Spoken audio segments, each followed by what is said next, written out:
Yo, what is up, guys? Today another trade recap. So today was a, let's just say, it could have been a better day, but yeah, I would just say it could have been a better day. But looking execution wise and trading wise, I don't really have that much of like an improvement point, but more like a realization point that I can improve on. So because my executions were good, I didn't force things. I waited for the setup. I waited for my entry. I didn't force things. So on that aspect, I'm happy about the trades I took. I'm happy about the executions. I waited for my stuff to play out, but the only thing that I had wrong was the way I was looking at the market. So let's just get into today's trade recap. So today, coming into the day, I was not pretty sure if I was long or bullish, short or what I was saying, bearish or bullish, because okay, overall, I came in the market around when this happened, right? I saw this 50%, like I saw this 50%. So my green lines are 50% levels. My orange lines are what's it called? Supply and demand zones. My red line is a CISD, but yeah, those things are like I'm using them for like not to draw out like whole areas. So we got a reaction off of this 50% level right here. This is the reason why we started moving up. This candle right here. I was arguing to myself when I came into market. So before even all of this happened. Oh, not this.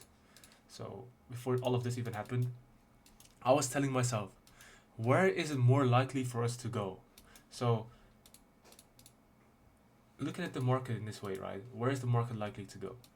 If we already rebalanced this 50% and we're like we had not gotten a reaction out of that yet. So what should I have done? I should have waited if this is gonna make a reaction or not. If this made a reaction, then we're gonna go higher. If it didn't, then it was gonna go lower. Looking back on it, I should have done that. But now, so how can I know when it makes a reaction or when it doesn't? So I could like arguably say, what is a point in time where I want to say, okay, this is definitely gonna be the CISD. This is gonna be the place where we start flipping.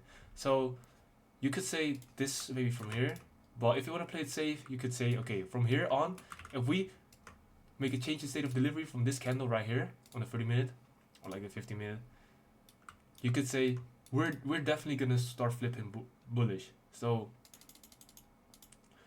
eventually we do get that, but my ignorant self is telling myself we have still room to go bearish. But a good thing that I didn't like take into my bearishness is that I wanted to go down here. I didn't say that. I said to myself, okay, we have a lot of bearish like confluences that we are going through, and we're like going through there. We could see a possible reaction for us to go back lower. But then, right? Why would we need to go lower? We already have the confirmation right here that we're going higher. So if we want to go higher, where are the draws next to? So for example, you could say we have a higher supply zone here. We have Asia high right here. We have like more supply in there. We have like these things in here. 50% on even a higher time frame. Like if you want to go higher, right? What should we probably look at? We should definitely be looking for Asia high to get swept. Maybe this, but Asia high is our draw then. Asia high is the draw. So we have not swept Asia high yet. I don't think market open yet as well. The market is not open yet. So this is all pre-market. I could have seen this happen. Why did I not realize this? But okay.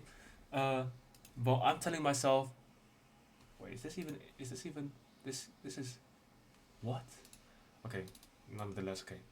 So I'm telling myself there is still room for us to retrace back into demand zone, but I'm not realizing this demand zone is this demand zone. That demand zone could like arguably be saying, I could like be arguably saying this whole level right here is an area where we could see more buyers coming back in. So we already went in there. We have reason to move higher, right? This is the reason. We don't have reason actually because of the respect of this. We don't have that much reason to move lower. The only reason why we want to move lower is to continue this bullish movement and play a retrace. So this is the retracement candle right here. Then the next leg up. So I want to be playing this retracement candle. This retracement candle. So that's the only reason why we want to make retracements. So keep that in mind. So then what happens? Market. I'm gonna fast forward there. Where is this market opening? So we keep pushing until like this next candle. This candle, yeah, we definitely are bullish. We're respecting every bullish PD array. 1, 2, 3. Okay, at this point. At this point, we're making a super big, strong push up. So what happens? I think it takes. Actually, no, I went one too fast. Market opens right here.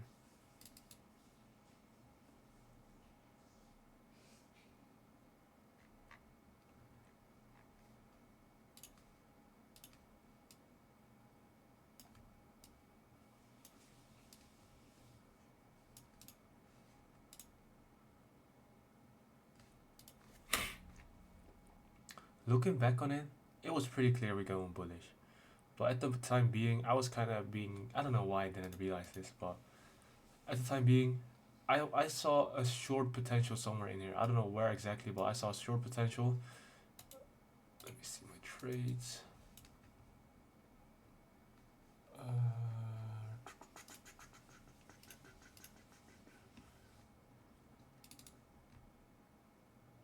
It's my first trade that took. I might have it in my top step. Where is this taken from? 15 seconds. So this is the second trade I took. The first trade I took. Is it this one? No.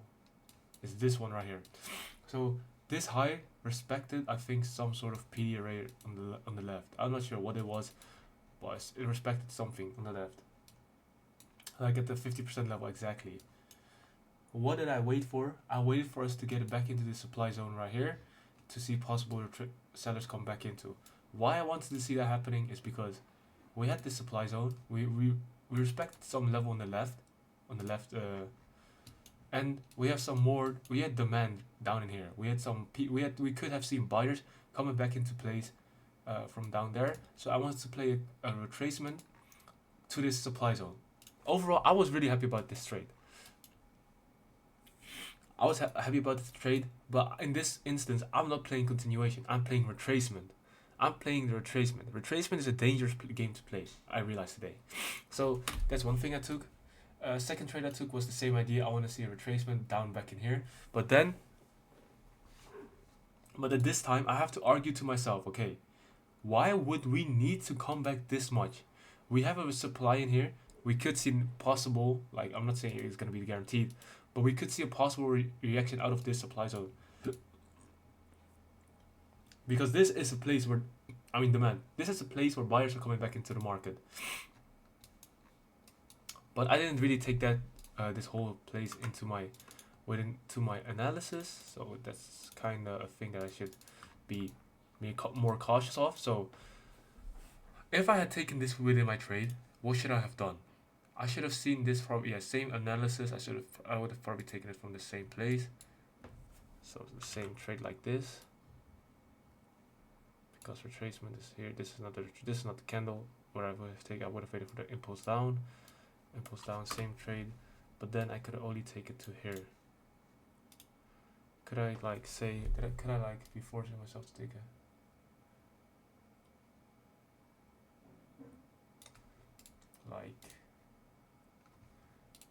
This could have been a winning trade if I realized that we had this supply down here. Actually, I should have been moving my.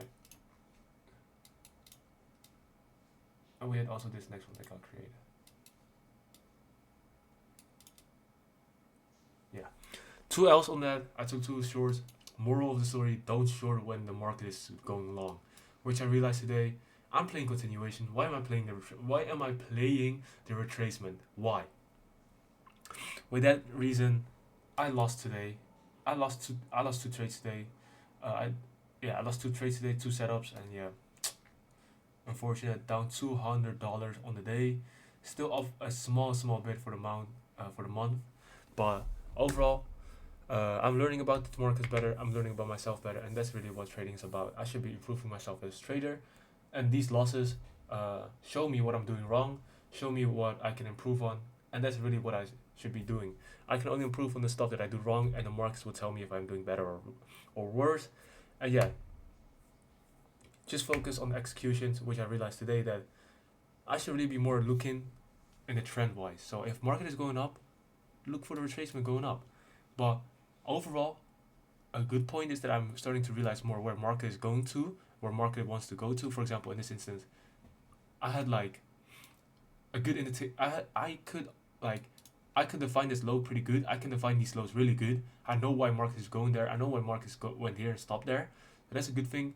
Just my interpretation of the market can be better, and that I should not be looking for like, you can say this a reversal, but like I would say it's more a retracement lag when market is clearly when I'm clearly saying continuation. But yeah, I'll be working on improving this. I'll be doing this by doing more back testing with this and just looking at the market more with back testing and with this way of thinking. Overall, yeah, unfortunately I lost, but it is what it is. I make losses, I improve on it, and that's really what I can do. Coming back tomorrow better as a trader, coming back tomorrow stronger as a trader, and yeah. Hope you guys enjoyed this video. It was a so short video. Actually not that short, but yeah. Thank you guys for watching. Hopefully tomorrow's gonna be a win. I will never, but tomorrow I will be a better trader. I will be a better trader than I'm today, and that's all it's about. Yeah. Thank you guys for watching. See you guys tomorrow.